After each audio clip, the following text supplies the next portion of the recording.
Hi అండి, welcome to Preethi channel. ఎలా ఉన్నారు? ఈరోజు నేను ఎగ్ మసాలా కర్రీ అండి, చాలా టేస్టీగా వస్తుంది. మీరు కూడా ట్రై చేయండి. రెసిపీ మీకు వీడియో స్కిప్ చేయకుండా లాస్ట్ వరకు చూసేయండి. ప్రీతి ఛానల్కి వెల్కమ్ అండి.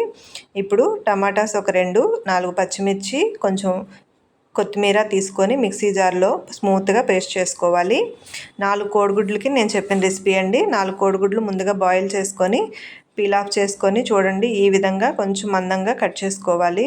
ఎగ్ని ఎగ్ పలంగా కాకుండా ఇలా స్లైసెస్ కింద కట్ చేసుకుంటే గ్రేవీ కర్రీ చాలా టేస్టీ వస్తుంది.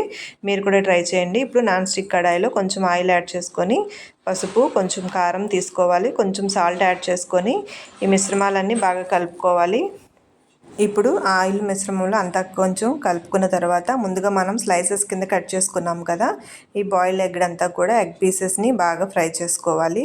గరిటెతో బాగా స్పీడ్గా కలిపేస్తే చెదురు మదరవుతాయండి. నెమ్మదిగా స్మూత్గా కలుపుకోవాలి. చూడండి, వీడియోలో చూపిస్తున్న విధంగా ఈ విధంగా ఫ్రై చేసుకొని పక్కకు తీసుకోవాలి. నెక్స్ట్ అదే కడాయిలో కొంచెం ఆయిల్ యాడ్ చేసుకొని ఉల్లిపాయ సన్నగా కట్ చేసుకొని గ్రేవీ మిశ్రమంలో వేసుకొని బాగా ఫ్రై చేసుకోవాలి. ఉల్లిపాయలు గోల్డెన్ కలర్ వచ్చే వరకు ఫ్రై చేసుకోవాలి. ఇప్పుడు మనం ముందుగా టమాటా, కొత్తిమీర మిశ్రమం యాడ్ చేసాక అది వేసుకొని ధనియాల పొడి, జీలకర్ర పొడి, కారం, గరం మసాలా ఒక 1/2 స్పూన్ చొప్పున యాడ్ చేసుకోవాలి. మీరు కారం ఇంకా కావాలి అంటే యాడ్ చేసుకోవచ్చండి. నేను ముందుగా యాడ్ చేశాను కాబట్టి కొంచెం వేసుకున్నాను.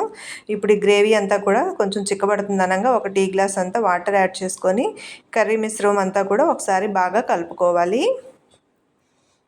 చూసారు కదా, ఇప్పుడు ఈ కర్రీ అంతా కూడా ఉడికి ఇలా ఆయిల్ తేలే వరకు ఉంచాలి. ఆయిల్ తేలుతుందనగా ముందుగా మనం ఫ్రై చేసుకున్న ఎగ్ పీసెస్ అంతా కూడా దీంట్లో వేసుకొని ఒకసారి మసాలా అంతా కూడా బాగా కలుపుకోవాలి.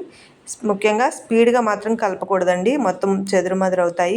ఎగ్ని కట్ చేసాం కాబట్టి ఇలా కలుపుకున్నాక ఒక 5 నిమిషాలకి స్టవ్ ఆఫ్ చేసుకోవడమే. ఇంకేముందండి, వేడివేడిగా గరంగా మసాలా ఎగ్ కర్రీ అయితే రెడీ అయిపోయింది. ఈ రెసిపీ మీరు కూడా సింపుల్గా ఇంట్లో ట్రై చేయండి. ప్రతి ఒక్కరు ఎగ్ మనం ఇంట్లో వండుకుంటాం కదా, ఒకసారి నేను చెప్పిన రెసిపీని కూడా ట్రై చేయండి.